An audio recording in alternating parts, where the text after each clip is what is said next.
Hey everyone, and welcome back to another episode of Beyond the Flame. And today we are talking all about mastering your first grill.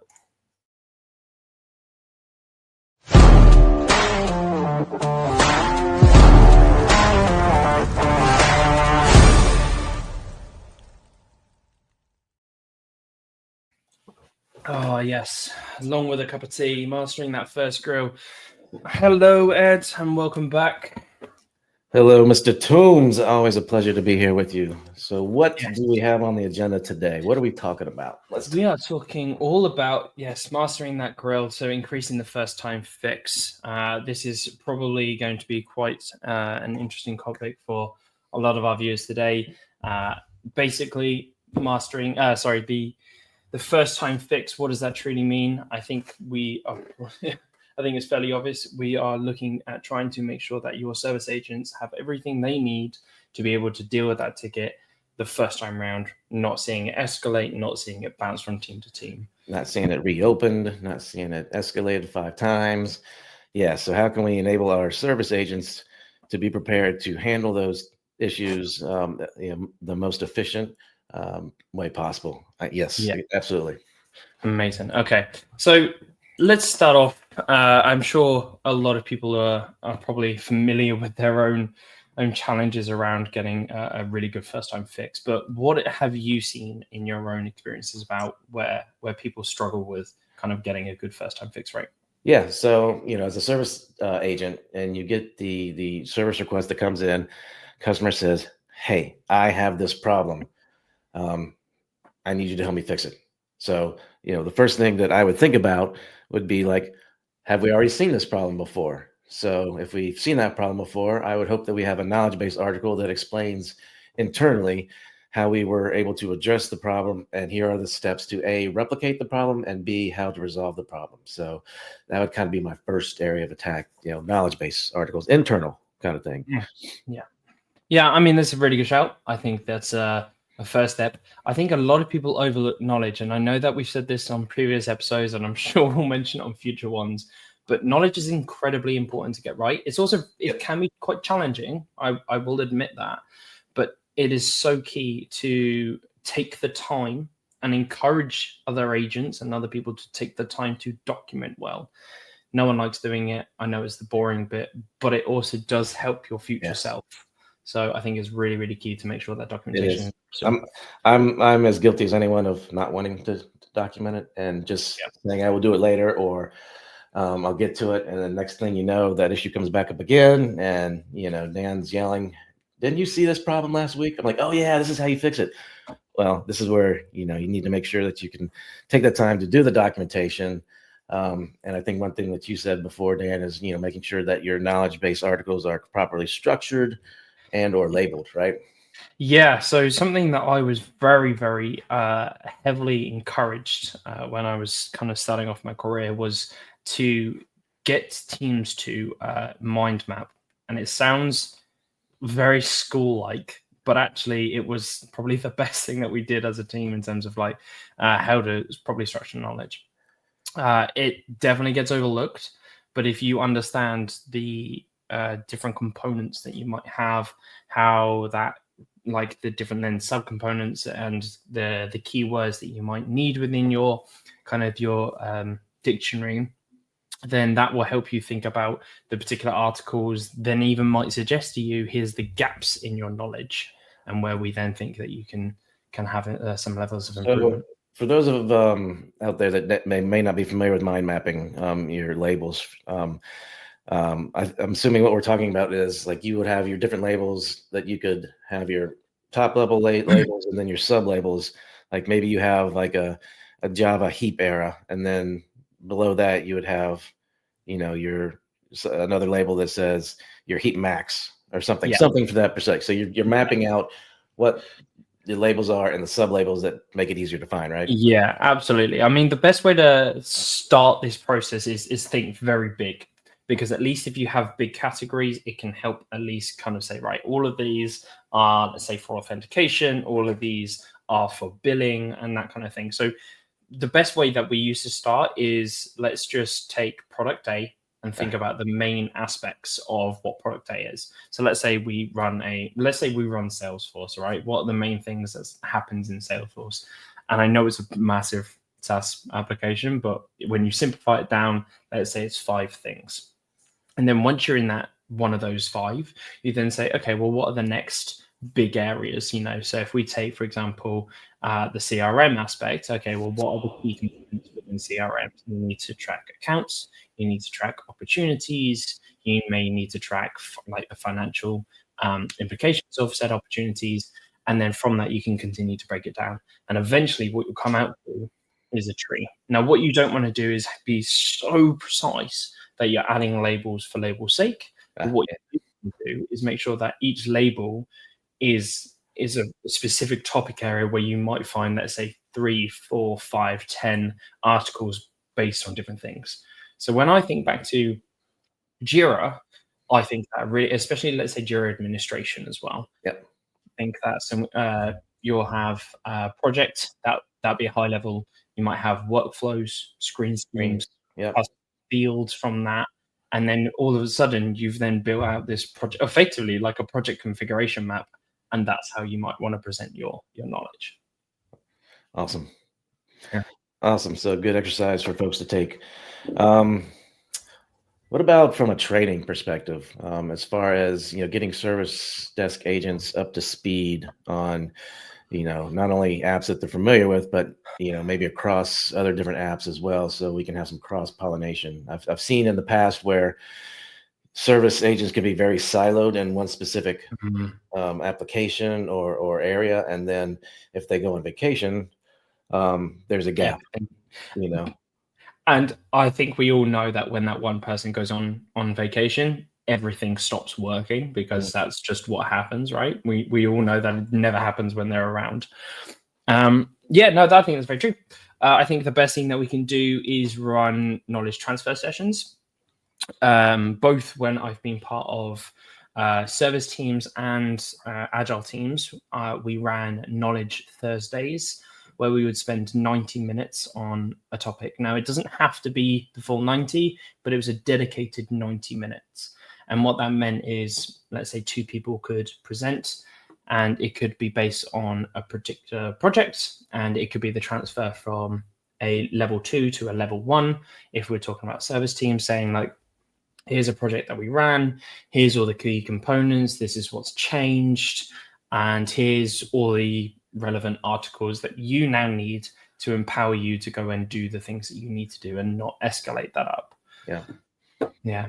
No, I agree. And I think one of the key aspects is making sure you get this knowledge transfer. And it's not like you have to transfer knowledge to be an expert in these other fields, just to have some cursory knowledge of this other application or this other system area, and maybe not even super technical, but what's the decision workflow as far as resolving something? Exactly. I think what a lot of people, and I know that we'll talk on this on a future episode, but it's about the removing that the level of risk. So every company has risk, and it is a company's job to effectively try and mitigate as much as they can. Having experts only areas is a risk, because, as you said, very simply, someone goes on holiday, they are no longer around, something breaks, they are the only person that can fix that. If they're away for 2 weeks and it happens on day 1, your customers aren't going to be very happy with you. So by having dependent or like other people that you can cover, even if they aren't the best person in the world, they can get through it. Your services aren't going to be down for 2 weeks, they might be down for a day.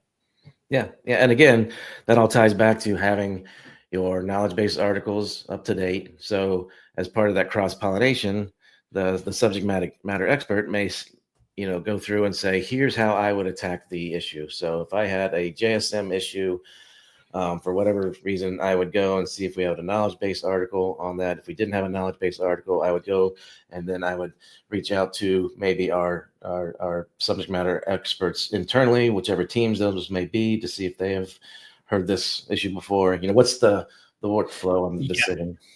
Yeah, exactly. I think that's the best way to start.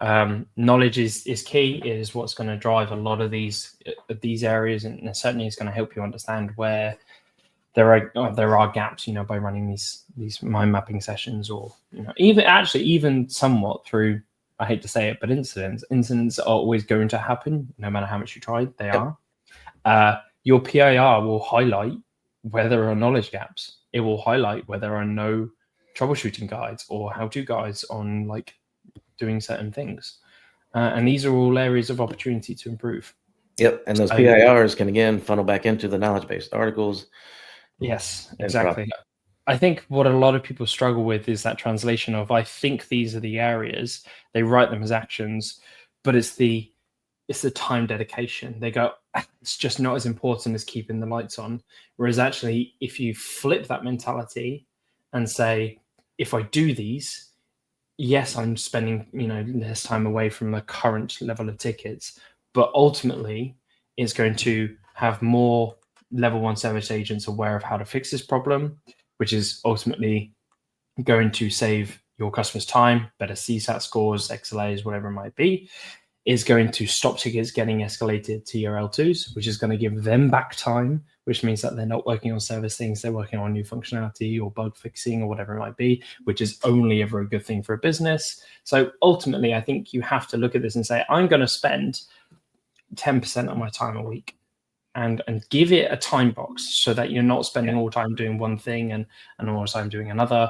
Just say, right, I'll spend 10% of my week to look at the knowledge base. I will spend 10% of my time making sure that I've done 2 articles a week, whatever it might be. At least give yourself a really good fixated, smart goal. There we go, smart goals. Yeah. Yeah, and then I know there's another real world application that we've been looking at, and you've been looking at as well, as far as like using Compass. Atlassian's Compass. So that's their developer portal where you can bring in all your components, and your components can be all your pieces of distributed code that you're working on. So it can be applications, whatever you have. And then within Compass, you have specified teams that are working on specific components. So that should help easily tie together if there's an issue with a specific piece of code / component, and get that back to which team can help address that, right? Yeah, absolutely. I think one of the biggest challenges that I've certainly seen, and I'd love to hear if you've had the same, I'm sure you have, which is, especially as a customer, it is incredibly frustrating when you see your ticket go in and let's say the service agent does the initial checks and then goes, right, I'm going to pass you to this team, and you get escalated over to there. And then they go, that's not me. That's not good. There's nothing to do with me. So I'm going to pass you over to them. And they go, no. That's not anything to do with me either. So all of a sudden, you're on 3 escalations. You've disturbed 3 sets of teams because you don't know your true mapping. And the customer doesn't care. No, they just want their problem solved, right? Yeah. And so we're fighting internally, but the customer's like, I don't care who gets the figure it out, right?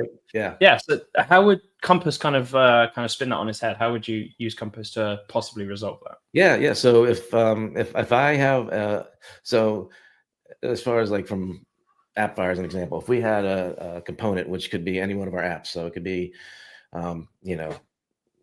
configuration manager for Jira or something. If so, someone was having an issue with that app, and they entered a support ticket. And if we have Compass set up where we have our applications that are imported in as components, and we have teams that are assigned that can work on those components, what we could easily do as a service agent is, if we don't have the knowledge base article, we can't solve it immediately, and we have to do some research.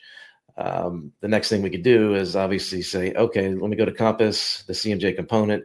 It's this team. So now I can reach out specifically to that team to get the information I need, versus hoping I get the right team and then being passed off a couple of times. So you get a little more efficiency of being able to find out exactly who's working on what, and hopefully get the answer a lot more quickly. Yeah, I think a directory is actually extremely valuable, but you're still going to get some level of, I guess, some agents that might not necessarily feel that familiar, or may interpret what could be in this case. Let's say, oh, I think that's a CMJ issue. They've mentioned some CMJ language. I think that's a CMJ issue.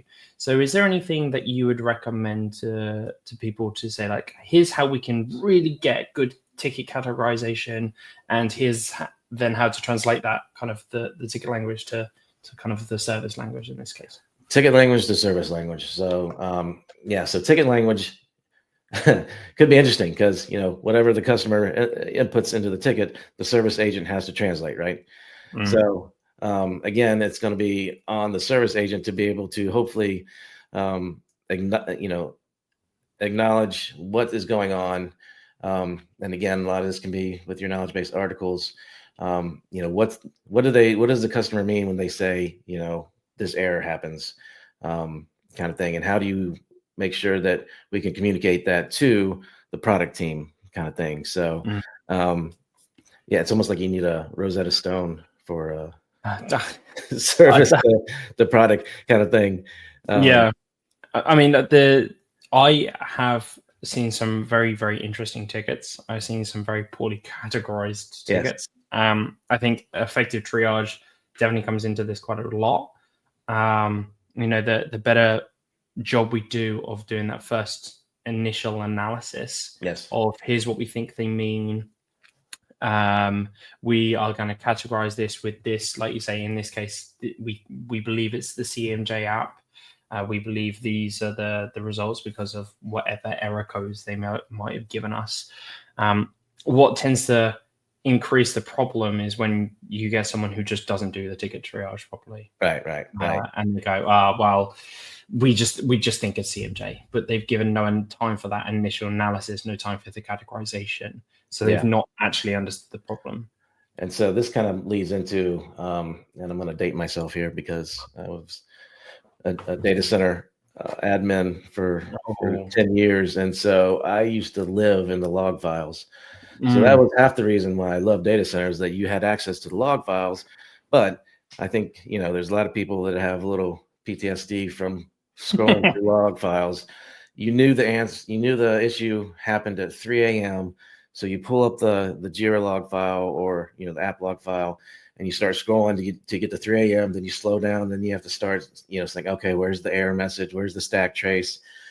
Do I see it? If I see it, does it make sense? So, that was, back in the day, was just like, as a service agent, was reviewing those log files. And honestly, that's how I learned a lot of how the inner workings of, in this case, Atlassian and third-party apps actually work together, because you got to see, what blew up and then why it blew up. And then, that kind of expanded my knowledge from that standpoint. Yeah, absolutely. And that is such a great key component, I think, of improving any level of first-time fix, which is about empowerment. Not only of the basics of, let's say, I'm going to empower you. So I'm the business owner, you're one of the agents. I'm going to empower you to go do your job as best you can. I'm going to give you all the right cultural elements that everyone always goes on about. But, you've gone and said, actually, do you know what? The only way I can learn is to try things, is to go in and have your own little dev instance where you can try and replicate an issue, or I'm going to go and learn how to read log files and do that analysis and certain things. That is a huge level of empowerment to not go, I don't know how to do it, I'm just instantly going to stop because it freaks you out. And it does. But I do think that the empowerment to try is really key. But that, I think, also extends a level, which is the businesses have to provide and accept that you need to make sure that your people have the right level of permissions and access to things. So trust them to do the right level of jobs. Don't gatekeep. So only level 2s can do that because we trust them slightly more. Why don't you trust your level 1s? Yep. And so now I'll ask the Pandora's box question on, because we always have to do it whenever we're talking about this. So let's, how does AI figure into all this? So now you have your knowledge bases. So now you can use AI to help expand on those knowledge bases. Ask AI, can you expand on this error, or can you do anything? You can actually, if you had log files, you could shove them into AI and have them go through and say, find me the error, kind of thing. So, I think AI is going to actually help a lot of this first fix. Absolutely. I wouldn't be surprised if it's not too long into the future where we start seeing kind of some very good SaaS providers where they ask you to provide X, Y, and Z, maybe some log files, whatever it might be, and saying, we've very quickly ran these through. We're going to still pass you to an agent, but here's what we very quickly think might be the cause. Do you want to go and try that? And I do think you're right. If we can pass AI, give, let's say, ChatGPT a log file, just cut it down to this bit when you first start noticing the error, and say, go scan something and recommend some articles for me to read. But the other thing I think we'll also see, as you also mentioned, which is here's access to my knowledge base. Where am I missing things? Where do I need to learn more? Where, which articles are also not doing so well?